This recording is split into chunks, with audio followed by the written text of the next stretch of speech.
2016 Audi Q5 2.0 turbo quattro. Rear brake pads and rotors. What you want to do is jack it up and support properly and remove your rear tires. And the lug nut studs are 17 millimeter. They look like that. And what I have is a 14 millimeter bolt fine thread German metric. And what I did is I chopped the head off so I can put that on there. Remove the tires. It will take the lug nuts out. It will support the tire, not fall. So it helps me going on and off. Okay, wheel's loose and it's still hanging there. And it's on my little stud. All right, first what you want to do is make sure that your parking brake is not applied. So make sure your parking brake's not applied so you can remove your caliper. Now make sure your rotor turns. Okay. All right, so it's got two bolts, two caliper bolts. One here, 13 millimeter head, and one here, 13 millimeter head. And then you might have to hold the slide pin with some needle nose vice grips, get on there and hold that because it spins with the bolt. Okay. All right, got the bolts out. What you want to do, you want to disconnect your caliper. So I'm going to use a battery to bring the pistons in for the e-brake. I don't know the proper procedure to do it in the vehicle. So what you want to do is get your little pocket screwdriver, tap the connector, help remove some of the dirt out of there. Make sure you push the connector all the way in, and then go in here like this with the pocket screwdriver inside there and just push in on it just a little bit. Then you can go ahead and pull on this at the same time and it comes off. All right, so now we got that disconnected. We can go ahead and get our screwdriver, flat blade in here and pry our caliper out. Do like this a little bit. You gotta do it equally.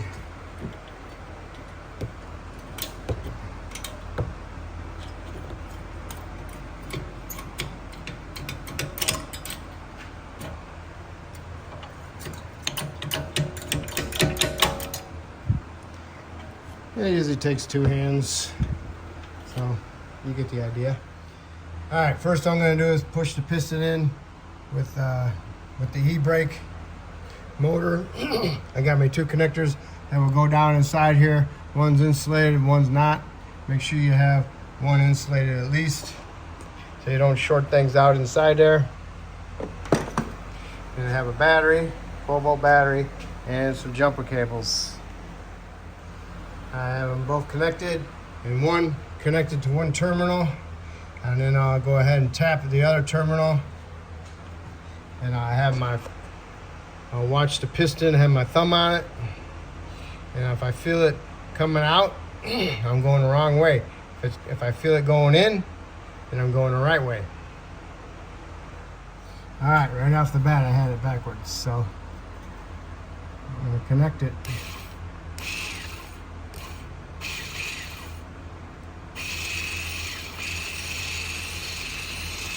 Sometimes you'll hear them make a noise.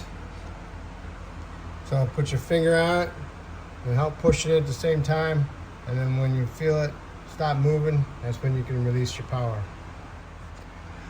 Okay, on this one I had to help it out a little bit, push it in with my scissors, piston pusher in there, and an old brake pad pushing against the piston.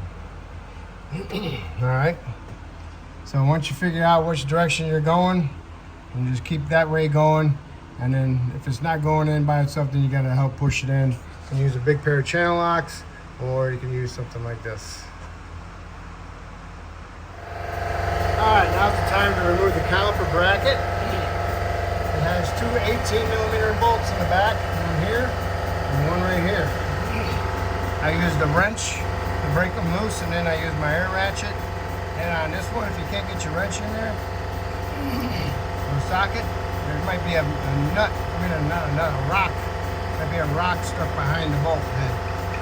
That's what I had.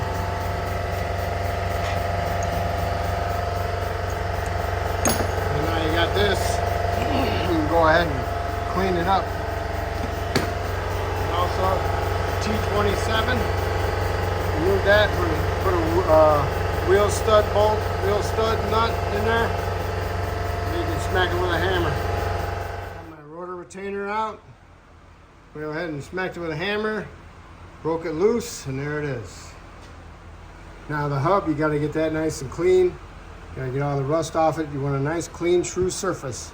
And when you put your new rotor on there, you want it to spin freely, nice and true. I mean straight, all right? If there's any wobble in it, you'll feel that through the brake pedal or shaking of the car.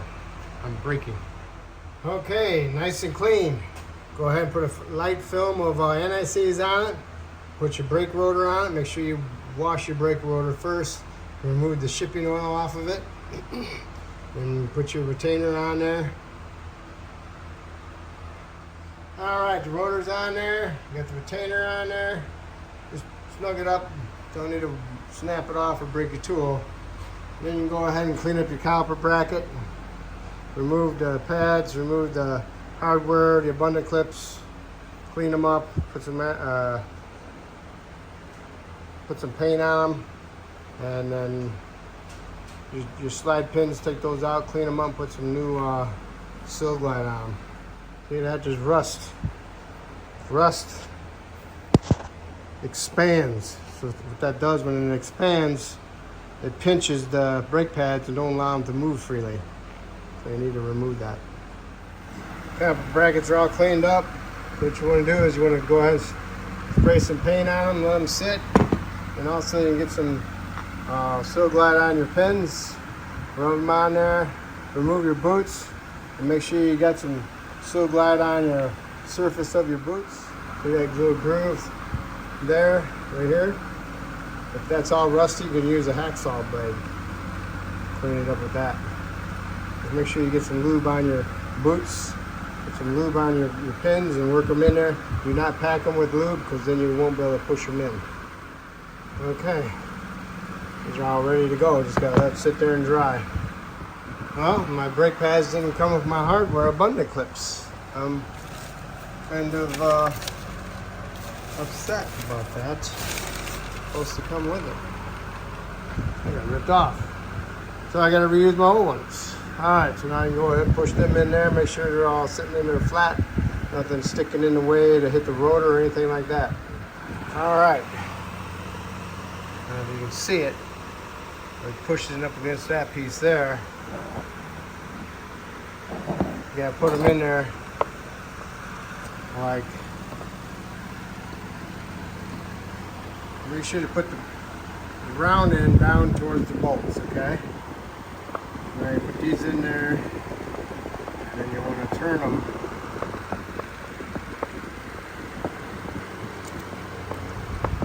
sideways. Okay, you see that tab right there?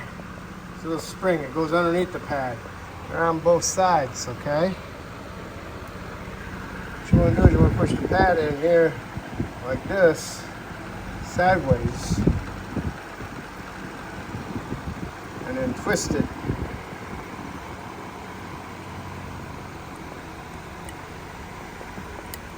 Once it's fully in there, all right, you put the shit in there and then you twist it and turn the pad. That way it's underneath those little clips on both sides. All right. And now we can go ahead and install it. Okay, put the caliper bracket in there, snug it up, squeeze the pads together, and you go ahead and torque the bolts to 70 to 80 foot-pounds, okay? The caliper bracket bolts, 70 to 80 foot-pounds. Now that you got that done, you can go ahead and bring our caliper over here, place it on top of it, make sure it's not twisted or anything like that. Look at the brake holes, make sure it doesn't look funny. And then you can put your caliper bolts in there and snug them up. Just to make sure when you're installing your caliper, make sure the little motor is out of the way of the slide pin. Bring the caliper down here more, okay? That way it will clear it, then you can place it in there and you can get your bolts started. Got your caliper bolts started, snug them up. and you want to torque them to 25 to 30 foot-pounds, okay? Make sure you might have to hold the caliper slide pins so you can tighten them. And then you want to go ahead and plug your e-brake in connector. Push it in and pull on a little bit, it should stay. All right, so that's how you do your brakes. The other side is exactly the same way. So do the other side exactly the same way as this side. If you can't get your caliper on, like the piston's too far out, then you got to go ahead and try pushing it in with your channel locks, or you might have to hook up your power again and suck that baby in there again. Remember, do not fully extend that piston all the way out. You'll have a hard time getting it started back in. So just make sure you beware of which direction you're heading. All right, so this is how you do your rear brakes.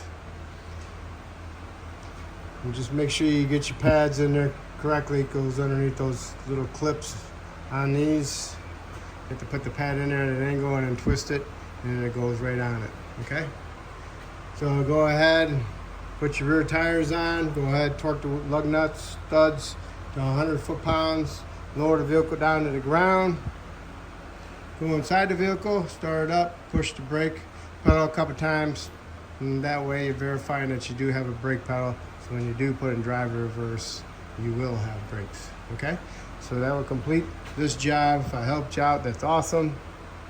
If you can help me out by subscribing to me, I appreciate it, and thank you.